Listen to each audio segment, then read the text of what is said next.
নমস্কার বন্ধুরা, প্রচণ্ড গরম পড়ছে। একটু মনের কথা বলছি। সম্প্রতি তো পহেলগামে অত্যন্ত দুর্ভাগ্যজনক একটি ঘটনা ঘটে গেল।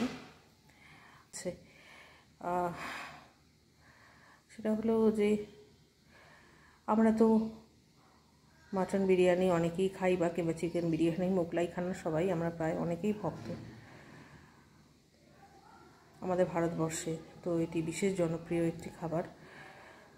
তো যারা তৈরি করেন কারিগররা,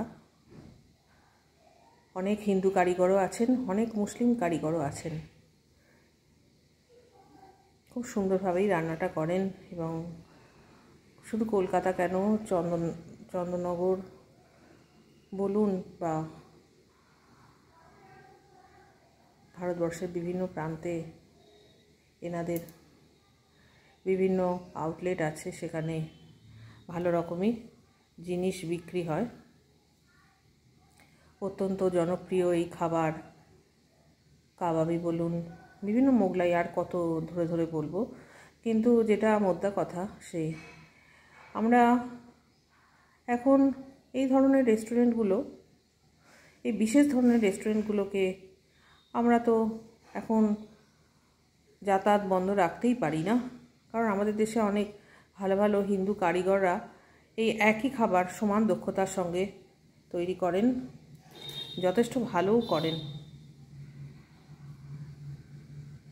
আমি এর আগে যতবার এইসব দোকানে খেতে গিয়েছি, অনেক টাকা দাম, ট্যাক্স তো পড়েই। আর খুব যে আহামরি কিছু খেতে ভালো তা নয়, অনেকটাই সোশ্যাল মিডিয়ায় ফুলিয়ে ফাঁপিয়ে দেখানো হয়। তারপর ভাগ্য বলে একটা জিনিস আছে, লেগে গেল। অন্যান্য অনেক দোকান আছে যারা ভালো মতোই রান্না করতে জানে এবং রান্না করেও। পহেলগ্রামে সম্প্রতি যে ঘটনাটা ঘটে গেল, সেখানে তো ধর্ম জিজ্ঞাসা করে করে মারা হয়েছে। এটা তো বারবার টিভি স্ক্রিনে কিংবা মোবাইলের স্ক্রিনেও আমরা ভেসে উঠতে দেখেছি। বড়ই দুর্ভাগ্যজনক, অত্যন্ত কষ্টের এই ঘটনা। তাঁদের তো এইরকম কোনো পরিস্থিতির মুখে পড়তে হয়নি, না বাংলাদেশে না ভারতবর্ষে। খুব কম ক্ষেত্রেই হয়েছে, যেটা হয়েছে সেটাকেও সমর্থন করা উচিত নয়। তো মোদ্দা কথা যেটা, যে আমরা এখন এই ধরনের রেস্টুরেন্টগুলোকে পরিত্যাগ করতেই পারি। নয়াদিল্লি তো নানা রকম কূটনৈতিক ব্যবস্থা নিচ্ছে। আমরা ছোট ছোট এইসব সামাজিক পরিহারগুলো করতেই পারি, কিছু অন্যায় হবে না। আমরা বহুদিন ধরেই এই ধরনের ব্যবহারগুলো দেখে আসছি, পক্ষপাতজনিত। সব থেকে বলা ভালো, ধর্মের কারণে যে পক্ষপাত, সেটা তো আমরা দেখেই আসছি, বাংলাদেশেও দেখেছি, ভারতবর্ষে সম্প্রতি পহেলগামেও আরও বেশি করে চোখে আঙুল দিয়ে দেখিয়ে দেওয়া হলো। 26/11 হামলা যেটা ছিল, সেটা তো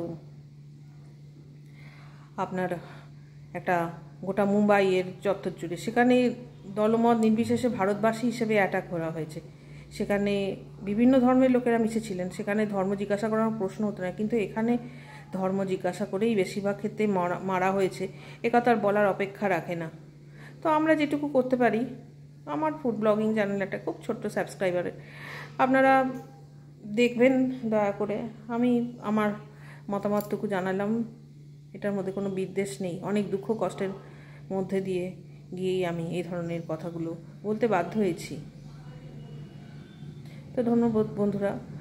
লাইক বা ডিসলাইক সেটা তো মাথা পেটে নেব, এর আগের অনেক ভিডিওতেই বলেছি।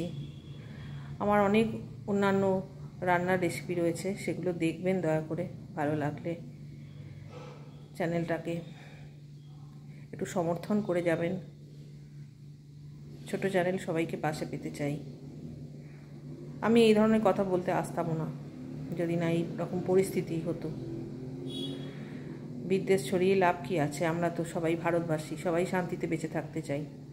আর হিন্দু ধর্ম উদার মানসিকতারই পরিচয় দিয়ে এসছে, পরেও দিয়ে যাবে।